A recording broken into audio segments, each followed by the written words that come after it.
Hi everyone, Madu Koga here. In this video, I'm going to talk about the languages that almost made the list, but not quite. But for one reason or another, I had to delete from my list, unfortunately. But you know, if I had two brains, I might have kept them. But anyway, so starting with let's start in North America. Oh yeah, I know. Probably, yeah, Tlingit. Tlingit and also Haida. They're really close to well, they were on my list previously, but I got rid of them because it was, it's just too much. I needed to keep it simpler. But yeah, I really love this region though. Not just linguistically, but I just love it, period. And I knew if I picked one, like if I picked Tlingit was my first one, then I was like, well, why don't I do Haida now? And then I would have been like, oh, what about Chinook jargon? And what about Salish? And what about Kwakiutl? And then it would have gotten out of hand. So it's best this way. um, but yeah, so yeah, I had to take Tlingit out and also Haida. They're really awesome languages, though. Props whoever is out there learning them. Another language I took off my list. Let's see. Yeah, Taehwa. Taehwa here in New Mexico. Really cool language. But yeah, it didn't make it. Sorry, nothing personal. Let's see. Another one in Northern America. Oh yeah. Cree and Ojibwe. Well, mostly Ojibwe. Yeah, really cool language. It's Eastern Woodlands, which I'm all about. It's next to the Iroquois languages, but it's an Algic language, an Algonquian language. Probably my favorite Algonquian language alongside Abenaki, which I had took off my list a long time ago. But yeah, Ojibwe had to go, and also Cree. Cree is really cool because it's really big, not just in numbers of speakers, but in the size. Like it spans from like all the way here in Quebec to all the way out in the plains, and maybe even part of BC. I'm not sure, but yeah, it's a really huge Algonquian language. Very useful. Has its own writing system as well. But yeah, I had to take it off, unfortunately. Other honorable mentions are Lakota Sioux and Cheyenne. Props out to them. Let's see. But in all of North America, probably the one that hurt the most was getting rid of Muskogee. Muskogee in the southeast, which also includes Seminole. Yeah, I really love this language. Its southern neighbors, the Cherokee. Really cool language. Unfortunately, I had to let it go. But I'll always probably remember how to say Hesche and Estongo and Mado. But yeah. Excuse me. Alright, going down south. Let's see here. Oh yeah. Definitely without a doubt. Probably in Mesoamerica, the hardest one I had to let go was Mixtec. Down here in Oaxaca. Very cool tonal nasally language. Really loved it, but yeah, I couldn't. I just didn't make it. Let's see. I don't really have any regrets in the Mayan world yet. What other one? Mosquito. Mosquito used to be on my list, but I was never like that much enamored with it. I mean, it's a cool language, but I wasn't like, I didn't like it like I did Mixtec. Um, Guaymi was supposed to be my token Chibchan language. Had to let that go. Let's see. Yeah, Wonan, which is which is related to Embera. It's in the Chocoan family. I had to let that go, and very unfortunately, I really like the language, even though it has a little too much. It has a little too many vowels for my taste, but nonetheless, a very cool language. But I had to let it go. However, I definitely will be working with people who speak it when I do my linguistic work in the Chocoan languages. But yeah, Embera is definitely my focus in the Chocoan world. But yeah, Wonan, it's been real, but sorry. Let's see what else.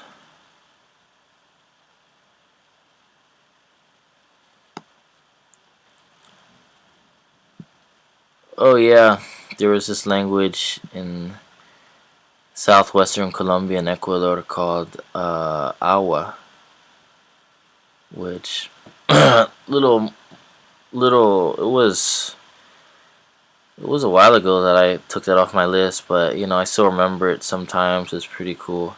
Another cool language. Definitely would recommend anyone else to go out and try to learn it.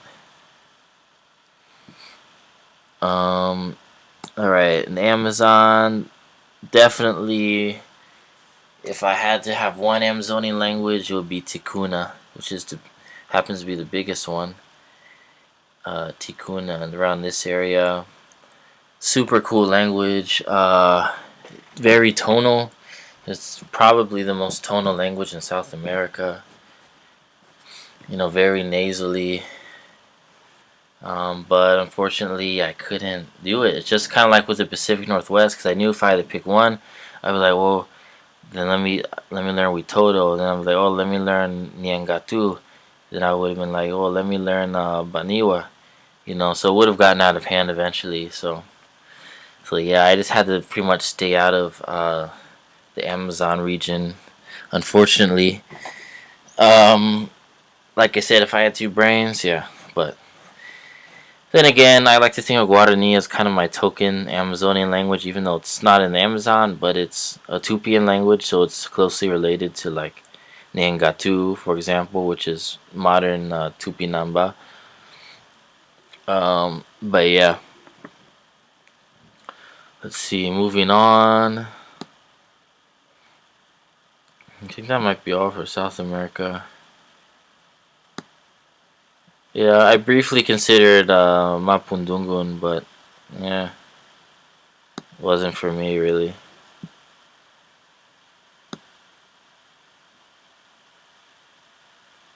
Alright, let's move on to Europe. Oh, Europe, I mean,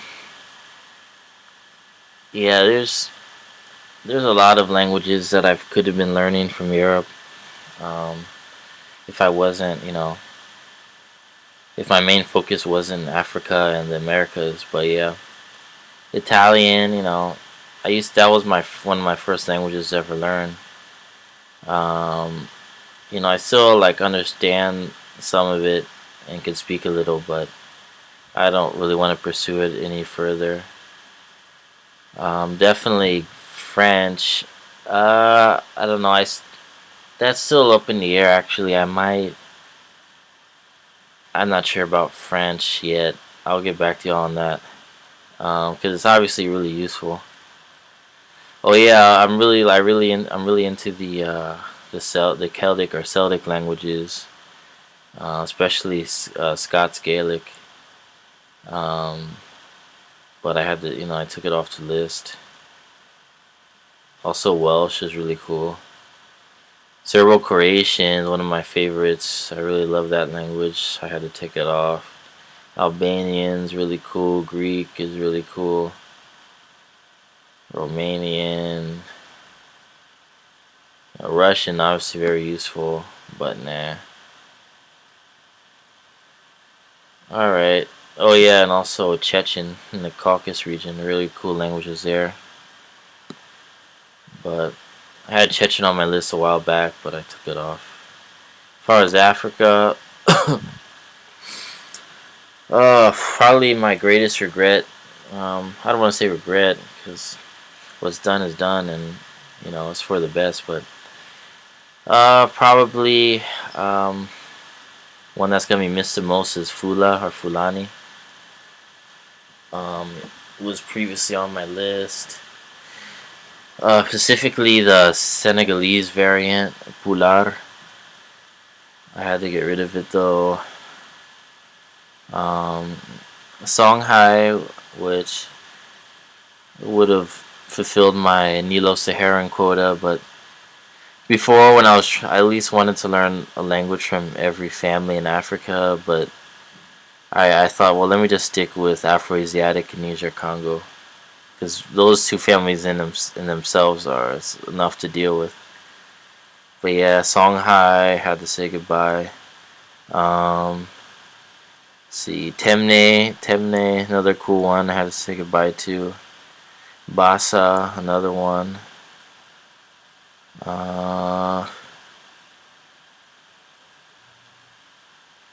Loma, yeah. Although I kind of find a loophole with that, where in my last videos I was talking about Yaviazu Gabandi, because it's kind of like an intermediate between Loma and Gabandi. Yeah, I think that's what, at least that's the impression I get. Which I'm learning with Mende, Gabandi and Mende. Kapele is a cool language. Mano is a cool language. Well, Mano was never on my list actually, but I thought I'd give it a shout out. Let's see. Of course, Khan, very, very prolific language. Actually, a lot of material on it, but no, it wasn't for me. Same with Mosi. Probably the one that I regret the most, or like I said, not regret, but the one that kind of hurt the most to let go was Yoruba, definitely. Yoruba is super cool, super tonal language, very, very useful. Like, maybe even 50 million speakers. Very cool, but I had to let it go. Kanuri, another Nilo-Saharan language I had to let go. Then there was these kind of, odd Chadic languages that no one heard about that I was getting into, like Peve and Azumena, Cameroon and Chad. Maybe I'll do some work with Chadic languages in the future, but as far as learning, I'm gonna stick with Hausa. It's the most useful by far. Sango, yeah, I really like that one. Sango of Central African Republic and bordering areas of the Congo was on my list that I had to let go. Pretty useful language. Lingala, another one. Oromo, yeah, that one hurt. Oromo, had to let go of that one. And Amharic, yeah, that kind of hurts too, because I really don't have any languages in the Horn of Africa, But yeah, if I was gonna have them, yeah, Oromo and Amharic. But just really, gotta weigh the priorities. You know how it is. Let's see, anything else? Oh yeah, Zulu, of course. Zulu. Had that on my list. Had to let it go. Also, a lot of I think I had Nama on my list. One of the Khoisan languages. They have a lot of clicks, and languages that have the most phonemes in the world actually are here. I wanted to at least pick up Nama, but you know, I had to let that go too. I believe that is all for Africa. Yeah. Oh yeah. I also wanted to pick up one of the Kordofanian languages of Sudan, but yeah, I had to let that go because that, I mean, one of those those languages aren't very well documented, so to learn it, it would take a lot of extra effort, and I already have enough languages on here, which I'm gonna have to do the same with. So, see, Middle East. I mean, Amharic and Hebrew. Kind of wanted to learn those. Um, Maybe Hebrew to some extent. I'm not sure, but yeah, I got it covered with Arabic pretty much. Uh, Kurdish is pretty cool. Also Turkish, yeah. And the Turkic languages of Central Asia, I really like them a lot. Kurdish, Persian. Although one of my friends was telling me about this language called this Ottoman language, that was used during the Ottoman Empire, where it was kind of a fusion of Arabic, Turkish, and Persian. I would like to find out more about that because it sounds interesting. Actually, let me just Wikipedia that when I'm done with this video. Alright. Yeah, so cover that. In the subcontinent, yeah, obviously Kannada. I really like that one. Another Dravidian language, Kannada, was on my list, so I had to let go. Bengali was on my list that I had to let go. And I had a few random like tribal languages from this region, but you know, it's just like, I was only kind of interested in them, so it's like, why bother? Eastern Asia, Mandarin, definitely Mandarin. That one really hurt to let go, but yeah. But I figure, you know, there's enough people learning it. Like, Mandarin doesn't really need me, especially also like the billion speakers it already has. But yeah, I really love it though. I like the language Mandarin. Cantonese is really cool. Japanese, another cool language. Maybe in another life I would have learned. Southeast Asia, oh buddy. Yeah, Vietnamese was probably my biggest one here. That's not on the list anymore. But of course they're all pretty cool, honestly. Javanese, another cool one. But I figure like, well, if I got Malay on the list, then I got it covered. And some like languages of the southern Philippines I was into. Had to take off the list.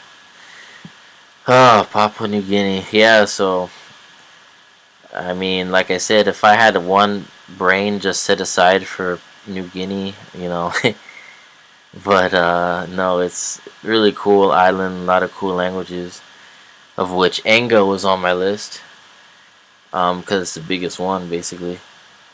And Mende is another one that was on my list, pretty much just because it's the same name as the other Mende. So I thought that was kind of cool.